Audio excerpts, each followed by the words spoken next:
This video introduces User Management in Control Hub, a feature designed to enhance system security and improve administrative efficiency. Log in with administrative account. Go to Settings, User Management. In addition to the default groups Admin, User, and Viewer, each with predefined permission levels, you also have the flexibility to create custom groups. To do so, simply click Add, enter a name for the group, and select the desired permissions. You may opt to copy permissions from an existing group for quick setup. Click Apply to save. Each Control Hub account supports up to 6 groups in total.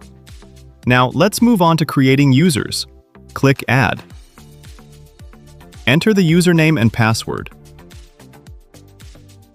Assign the user to an appropriate group based on the required permissions. Click OK to complete the process.